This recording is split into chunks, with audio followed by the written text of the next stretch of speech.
ایک دفعہ کا ذکر ہے، ایک گہرے جنگل میں ایک چھوٹی سی پری رہتی تھی جس کا نام تھا گلناز۔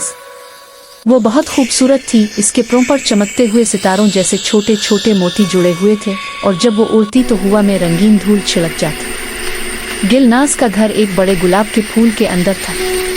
وہ دن بھر جنگل کے پھولوں کو پانی دیتی، پرندوں کو گانا سکھاتی اور چھوٹے جانوروں کی مدد کرتی۔ لیکن ایک دن جنگل میں ایک بڑا مسئلہ آ گیا۔ جنگل کا سب سے بڑا اور قدیم درخت، جسے بابا درخت وہ کہتے تھے، اچانک مرجھانے لگا۔ اس کے پتے زرد پڑ گئے، شاخیں کمزور ہو گئیں اور پورا جنگل اداس ہو گیا، کیونکہ بابا درخت جنگل کا دل تھا۔ اگر وہ مر گیا تو سارا جنگل ختم ہو جاتا۔ گلناز بہت پریشان ہوئی۔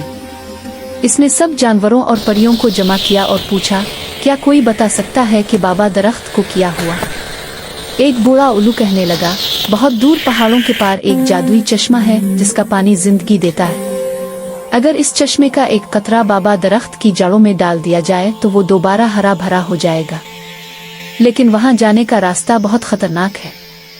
گلناز نے فیصلہ کیا کہ وہ خود جائے گی۔ اس نے اپنا چھوٹا سا جادوئی تھیلا اٹھایا جس میں چمکتی ہوئی دھول اور کچھ خاص پھول تھے، اور اڑتے ہوئے نکل پڑی۔ راستے میں اسے بہت سی مشکلات کا سامنا کرنا پڑا۔ ایک بار تو ایک بڑے طوفان نے اسے بہا کر لے جانے کی کوشش کی، لیکن اس نے اپنی جادوئی دھول چھڑک کر طوفان کو رنگین بادل بنا دیا۔ دوسری بار ایک بدمزاج جن نے راستہ روکا، مگر گلناز نے اسے ایک خوبصورت پھول دے کر خوش کر دیا۔ آخر کار وہ پہاڑوں کے پار پہنچی اور جادوئی چشمہ دیکھا۔ چشمہ چمکدار نیلے پانی سے بھرا تھا اور اس کے گرد رنگین قوس قزح بن رہی تھی۔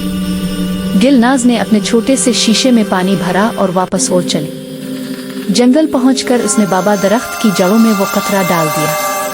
اچانک درخت ہلنے لگا، اس کے پتے دوبارہ سبز ہو گئے، شاخیں مضبوط ہوئیں اور پورے جنگل میں خوشبو پھیل گئی۔ سب جانور اور پریاں خوشی سے ناچنے لگے۔ بابا درخت نے گہری آواز میں کہا، شکریہ گلناز، تم نے نہ صرف مجھے بلکہ پورے جنگل کو بچا لیا۔ اس دن سے گلناز کو اور جنگل کی بہادر پری کہا جانے لگا، اور وہ ہمیشہ سب کی مدد کرتی رہی، اور وہ سب خوشی سے رہنے لگے۔